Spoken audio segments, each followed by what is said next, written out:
Maagizo ya Mheshimiwa Mkuu wa Wilaya tutayatekeleza kwa sababu wawekezaji hao wana leseni, lakini katika leseni inakuwa na masharti yake. Kwa hiyo kwa yale masharti ambayo hawajayatekeleza itabidi tuandike barua ili waweze kuyatekeleza mara moja. Na wakikiuka kufanya hivyo, basi shughuli zao kama Mkuu wa Wilaya alivyozisimamisha zitaendelea kusimama mpaka watekeleze hayo matakwa ya kisheria yanayotakiwa kutekelezwa katika leseni zao.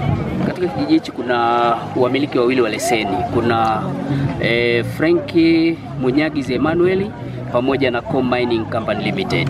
Lakini kama mlivyoona, Franki Munyagizi baadhi ya masharti yameyatekeleza vizuri na ametimiza matakwa yake ya kileseni, isipokuwa kwenye issue ya wajibu wa mmiliki wa leseni kwa jamii, maana CSR aliahidi bati 300.